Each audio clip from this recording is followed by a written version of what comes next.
The jazz club buzzed with music and dim, ambient lights. It was a rare date night for Matt and Julia after 9 years of marriage. Their life in Boston revolved around their 6-year-old daughter, Lily, and demanding careers. Matt as a carpenter, Julia as a social worker. That night, Julia had gone ahead to meet a friend, and Matt arrived late, weaving his way through the crowd. His heart stopped when he saw her on the dance floor, swaying in the arms of a man he didn't recognize. Their closeness was intimate, too intimate to be comfortable. Thinking their marriage was over, Matt turned to leave, frozen as his chest tightened. The saxophone moaned, almost mocking his pain. The man, tall, confident, held Julia close, her laughter cutting through the music. Matt remembered her text. Her friend had canceled, but this wasn't a friendly dance. He'd noticed her recent distance, late nights at support group meetings, but he had trusted her. Now doubt flooded his mind. Was this why she'd seemed distracted? Unable to confront her, he slipped out, his thoughts consumed by images of their life together. Lily's birth, shared dreams, now seemingly betrayed. Julia returned home hours later, flushed, claiming she had stayed for the music. Matt's silence was heavy.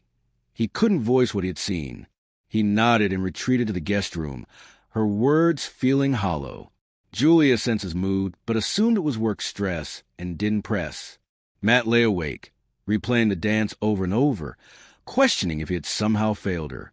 Their marriage had survived financial strain and parenting challenges, but this felt different, a crack he could not ignore. He considered checking her phone, but stopped, hating the implied distrust. By morning, his hurt had hardened into resolve. He drove Lily to school, then called his brother, spilling the story. His brother urged him to talk to Julia, not assume the worst. Matt waited, watching Julia interact with Lily, her warmth unchanged.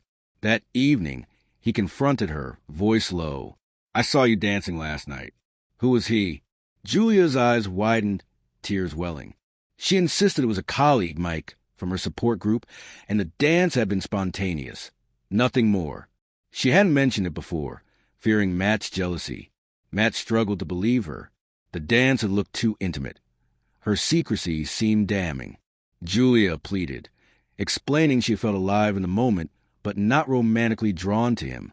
She admitted leaning on her group for emotional support, worn out by work and motherhood, yet swore her love for Matt was unshaken. He listened, torn between hurt and hope. Her tears seemed genuine, but the memory of her in Mike's arms haunted him. They agreed to pause, focusing on Lily, yet an invisible distance lingered. Days passed with intense civility. Matt threw himself into carpentry, crafting a bookshelf for Lily. Julia managed her shifts and support group meetings, avoiding Mike. She suggested counseling, desperate to rebuild trust, and Matt agreed, for Lily's sake. The sessions were raw. Julia admitted her need for validation outside their routine. Matt confessed his fear of losing her, his silence a shield against pain. They set boundaries, no secret meetups, full transparency. Bedtime stories with Lily became their neutral ground, a reminder of shared love. Counseling forced growth. Matt opened up about insecurities born from long hours and feeling disconnected. Julia worked on expressing needs while seeking escape in fleeting moments. They began small coffee dates, walks with Lily, slowly rebuilding trust. The dance remained a scar, but Julia's return and effort softened Matt's doubt. He saw her choosing him, not Mike, in every shared laugh, every honest conversation. Months later, at Lily's school recital, Matt and Julia sat together, cheering as she performed. The jazz club became a fading memory, its pain a catalyst for change. Julia's dance had made Matt fear the end of their marriage, but her tears, work, and counseling proved otherwise. They weren't fully healed. Matt flinched at her late meetings. Julia questioned her past actions. Yet they were trying, and their love grew stronger for it. At home, as they tucked Lily in, Julia squeezed Matt's hand. "I'm here," she whispered.